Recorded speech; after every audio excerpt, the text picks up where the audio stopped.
Hello everyone, Jaime Mantilla here, and in this video I'm going to walk you through an LLM tester that I built. It is pretty simple, but I wanted to just show you the possibilities, how I did it, just walk you through how it works, okay?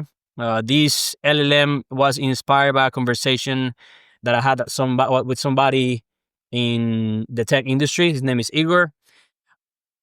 So again, part of that conversation kind of triggered some thoughts in my mind, and I just wanted to try it out. This is all built with Corsor AI, meaning I didn't have to write a line of code. And I just wanted to show you because this is possible for anyone that wants to do this, right? So this LLM this app uses three LLMs. So in this case, it's OpenAI, Anthropic, and Mistral. In the future, you can configure many other ones. Right now, this is the demo of it. But as you can see, once I select Enable OpenAI, like it shows you the cost. Normally, the cost for every 1,000 tokens, it tells you the maximum tokens that could be used for that LLM or that model, and then the typical latency, which is between 2 to 3 seconds. And the same happens for every single LLM, right? So you can select Anthropic, you can select Mistral, and then on each LLM, you can actually select different models. So you have GPT, GPT-4, Turbo, 16K. For Anthropic, you have Opus, Sonnet, and Haiku. And then for Mistral, you have the small Pixtral and Open Mistral Nemo. Okay? So again, I'm just going to do a small test just to show how it behaves. So if you give me 1 second here, the temperature, you have here what it means. So the higher values make the output more random, lower values make it more focused. And then the maximum tokens is the maximum number of tokens to generate. So if you want to limit it to a certain amount, you could always do that. If we leave it as default, which in this case is 500, that's fine. And I'm just going to use a prompt that is pretty simple, pretty straightforward. Let me refresh this here, make sure everything is good. So we have the three LLMs. And I'm just going to do this, which logically, you would think it doesn't make sense, but we're testing the LLM. So I'm going to say translate car in English, right? So translate car in English. So we know that car is already in English. So you would expect some sort of common sense from the LLM, kind of trying to explain you, hey, car is already English, or some sort of explanation. And then based on that explanation, the response is going to be scored and is going to give you metadata or details about the response to see which one is cheaper to use or which one is better to use, okay?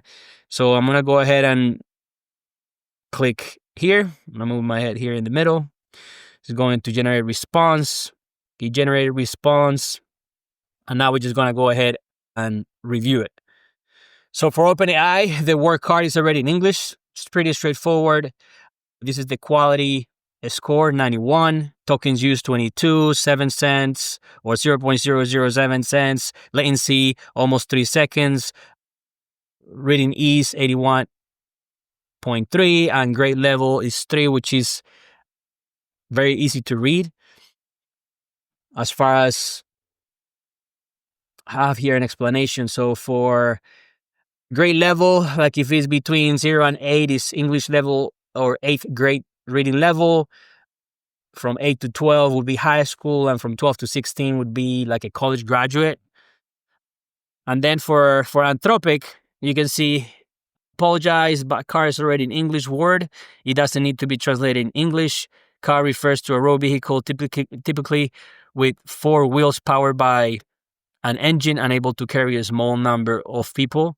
So depending on what you want from my response, you can actually see, hey, this is speaking too much. It's spending too many tokens. I just want a straightforward answer. So based on the comparison, right now, OpenAI kind of has the highest score. And then for Mistral, you have the word car in English refers to the type of vehicle designed to transport people or goods on roads. Here's a few related terms and phrases: type of cars, sedan, SUV, coupe, convertible, hatchback, a station wagon, parts of a vehicle. Like it's just going on and on and on and on, and kind of runs about the whole explanation. Do we really want that? It qualified it here as 80.83. In my eyes, OpenAI is probably the one that I wanted as an answer. But again, these specific tools, you can actually modify them in the back end. Like this is more like a prompt engineering. So based on the prompt that you have in the background, it'll give you the answers that you want, or it'll qualify or use the quality score based on your examples or your context or whatever you want, the constraints of what you want to build, right? So this is all I wanted to explain here. This also have the download results. You can actually select two or select one if you want to compare both.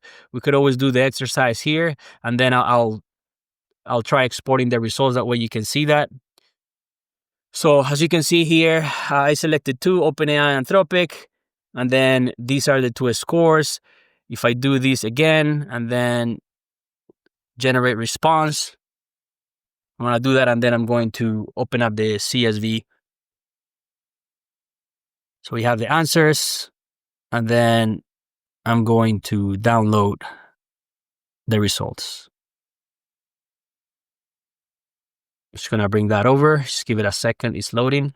And here you can see it has the accumulation of all the scores. So we could always try to modify it to not accumulate it and just export one result at a time. But again, this is more of a POC, proof of concept, making sure that, kind of practicing, doing what I like to do here. This is part of the AI journey and what I'm learning on the day-to-day. So I just wanted to kind of showcase with you and show you that it is possible, right? I didn't have to write any line of code. I only type in English what I wanted to accomplish, and by testing it, which is pretty much the background of a quality engineer or somebody in quality assurance. That is actually my background. I've been in tech for 14 years. So I don't really need to know exactly what is behind the scenes or the code. Right now, I'm just kind of testing and seeing the output. Pretty much what I expect from the application. That's how I'm building the app. Now, if I want to get more details, I can actually use AI to give me the explanation as to what the code is and everything like that. Just like this README, like if I put the README here, you can actually have all the details. I have all the details of the features. It has the setup, it has the usage, it has the selection, the response display, the quality assessment, the metrics, everything like that. And this was all explained by AI. Right, I asked it, hey, based on everything that you've built, please give me an explanation of what the metrics look like and everything like that. And this is what I got. So again, I just wanted to kind of demo this to you. If you have any questions, let me know. If you want me to demo something else, please let me know as well. And I'll see you in the next video. Take care. Thank you.